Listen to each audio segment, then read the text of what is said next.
नमस्कार दोस्तों, जय जोहार। मैं कौशल तिवारी और बिहनिया संझा में आपका स्वागत है।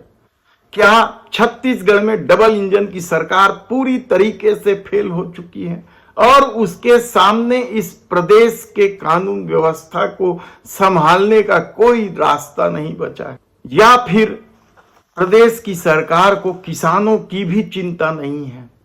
बारिश हो नहीं रही है, खेतों में दरार पड़ते जा रहे हैं और हालत बदतर होते जा रहा है। महंगाई को जमाखोरों ने और बढ़ा दिया है, जमकर जमाखोरी हो रही है छत्तीसगढ़ में।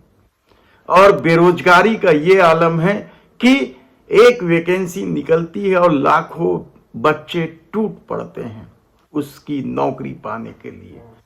तब ऐसी परिस्थिति में डबल इंजन की सरकार कर क्या रही है, यह बताएं उससे पहले हम बता देते हैं कि अपनी पूरी कैबिनेट के साथ विष्णुदेव साय सरकार आज रामलला के दर्शन करने गए हैं। वे अपने साथ बेर भी ले गए हैं। सबरी का बेर बहुत चर्चित रहा है पूरे राम कथा में। उस बेर को लेके गए हैं शिवरी नारायण से। तो विष्णु भोग चावल, यह भी छत्तीसगढ़ की एक अपनी पहचान है। गोसा वस्त्र, कारी लड्डू, अनरसा और सीताफल सब कुछ लेके गए हैं रामलला को खुश करने के लिए। लेकिन क्या सरकार को इस बात की जानकारी है कि जब वह रामलला के दर्शन की रवानगी कर रही थी तो दूसरी तरफ छत्तीसगढ़ की राजधानी में सरेआम गोलीबारी हो रही थी, हवाई फायर किए गए हैं, कार को गोली लगी है। तब कानून व्यवस्था की स्थिति किस हद तक बदतर है और किस तरीके से लोगों में पुलिस का डर खत्म हो गया है, यह लगातार देखने को मिल रहा है। लगातार हत्याएं हो रही है। सवाल सिर्फ बलौदा बाजार के उस घटना का नहीं है जिसमें पुलिस कप्तान के कार्यालय को जला दिया गया और कलेक्टोरेट में तोड़फोड़ किया गया।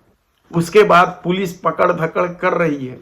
कहा जा रहा है कि जो लोग इस घटना में शामिल नहीं थे उनकी भी गिरफ्तारी हो रही है।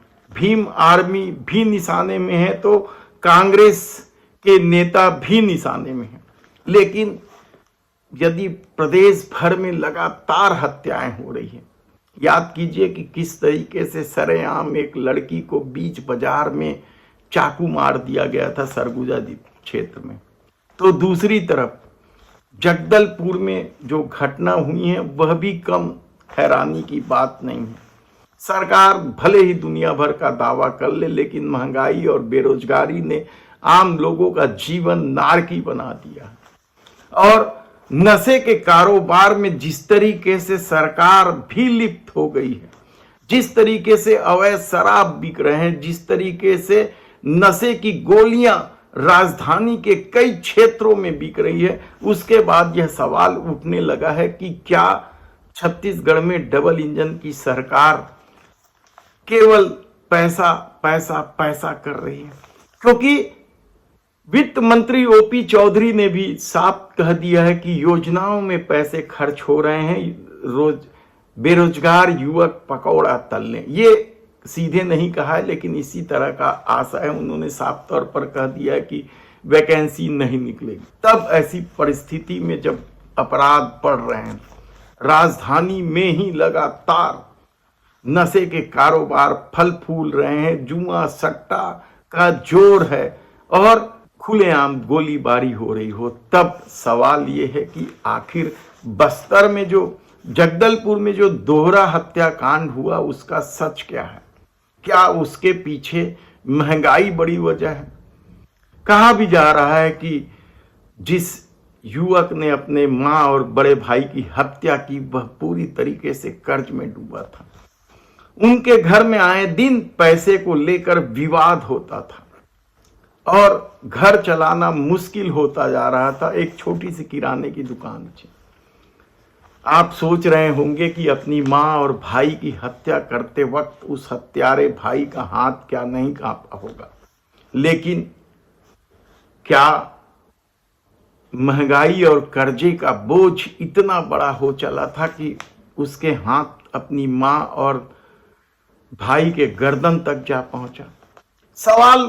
सवाल आप इस दौर में कुछ भी उठा लें, लेकिन यदि सब कुछ धर्म के आधार पर ही राजनीति को हकाला जाएगा तो फिर आम आदमी की तकलीफ कैसे दूर होगी? यह सबसे बड़ा सवाल है। जिस तरीके से तेली बांधा क्षेत्र राजधानी के महत्वपूर्ण क्षेत्र है, भीड़ भाड़ वाले इलाके में सरेआम कोयला कारोबारी पर गोली दागी गई। हालांकि कोई हताहत नहीं हुआ, लेकिन क्या यह कानून व्यवस्था पर प्रश्न चिन्ह खड़ा नहीं करता है?